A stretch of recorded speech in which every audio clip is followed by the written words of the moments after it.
Un congrès AVF, c'est toujours comme une réunion de famille. On vient des quatre coins de France, on ne se connaît pas forcément bien, mais on est heureux de se retrouver.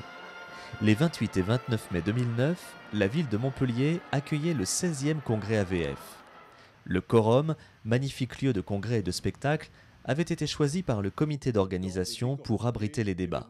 À l'image de la région Languedoc-Roussillon, l'ambiance de ce congrès a été joyeuse et festive, et les Montpelliérains ont prouvé une fois encore leur sens de l'accueil et de l'hospitalité. Depuis plus d'un an, le Bureau national des AVF, sous la houlette de sa présidente, Annie Coutin, travaillait à la réussite de ce congrès. Le thème choisi, AVF, acteurs de la ville en mutation, promettait des débats riches et passionnants. Dès le mercredi 27 mai, les congressistes, accueillis à la gare de Montpellier, se retrouvaient au Quorum pour l'inauguration des stands. Chaque région était représentée et la plupart des partenaires AVF avaient également souhaité être présents. Et là encore, le ton était donné. Le 28 mai au matin, 1000 congressistes se retrouvaient dans le grand auditorium du Quorum. Choisi pour ses paroles bien adaptées à la mission AVF, la chanson de Grégoire, « Toi et moi » résonnait comme l'hymne de ce congrès. Après les traditionnels mots d'accueil par Annie Coutin, présidente de l'Union nationale des AVF, et Jacques Guéroux, le directeur du comité d'organisation du congrès, les officiels investissaient la scène pour souhaiter à leur tour la bienvenue aux congressistes. Alors quand j'ai vu ça, je me suis dit, écoutez, si tous les Français dans nos villes sont accueillis comme ça, chapeau. Alors, réellement, chapeau à tous. Le 16e congrès que vous allez vivre a un thème qui nous rapproche instantanément de vous. Mais je suis ici en Languedoc-Roussillon parce que la France est la France, c'est un pays d'accueil. Puis, comme c'est traditionnellement le cas dans les congrès AVF, les régions ont manifesté bruyamment et joyeusement leur présence. Chaque président régional était invité à présenter une photo et un slogan adaptés au thème du congrès, AVF, acteurs de la ville en mutation. À l'issue du congrès, les participants étaient invités à voter pour leur photo préférée.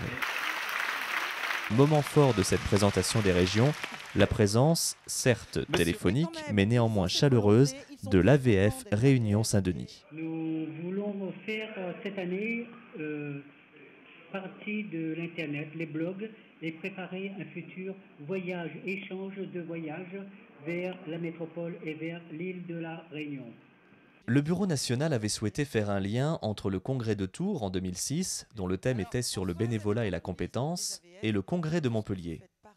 Claude Greff, député d'Indre-et-Loire, en charge au Parlement de la vie associative, a rappelé l'importance que tenaient les AVF dans la société française. Fort de ce message, le 16e congrès pouvait démarrer. AVF, acteurs de la ville en mutation. C'est donc le thème qui a été décliné pendant ces 2 jours. Avant de présenter des cas concrets, il était important de dresser une sorte d'état des lieux de la mobilité en France et de l'évolution du visage des villes et communes. Des spécialistes donnèrent les grandes lignes indispensables pour la suite des travaux. On constate donc un dépeuplement de certaines zones comme le centre et l'est de la France au profit des régions littorales. De même, la ville n'a plus le même sens qu'il y a 20 ans, avec des extensions vers l'extérieur et des centres-villes qui se déplacent.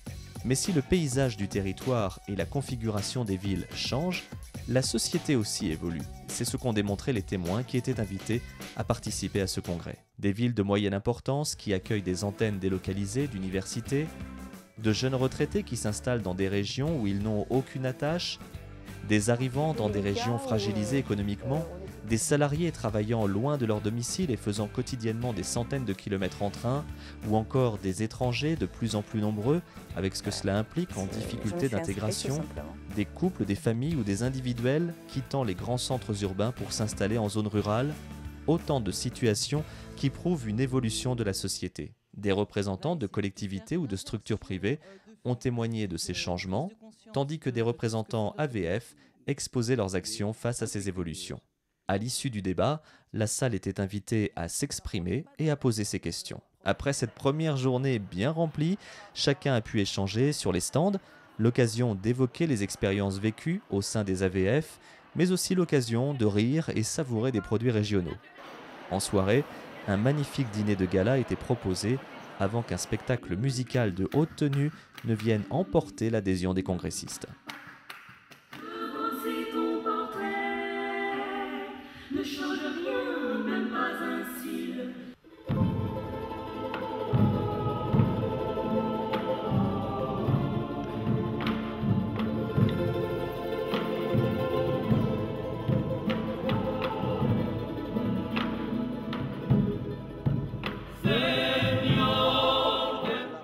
Le vendredi matin, et face aux évolutions de société décrites précédemment, l'accent était donné à l'importance du travail commun. Les membres du bureau national AVF, ainsi que des présidents régionaux, ont rappelé leur rôle et précisé la force d'un réseau associatif. Puis, des partenaires AVF ont à leur tour pu expliquer tous les avantages qu'ils retiraient à travailler avec une association structurée et présente nationalement. Échange, crédibilité, confiance, autant de mots utilisés par les uns et les autres et qui font aujourd'hui la force des AVF. Dans son message final, Annie Coutin, la présidente, a salué l'enthousiasme et la motivation des bénévoles AVF et le besoin de savoir toujours se remettre en question face aux évolutions sociétales, tout en reconnaissant que, comme toute association, les AVF peuvent parfois connaître des difficultés.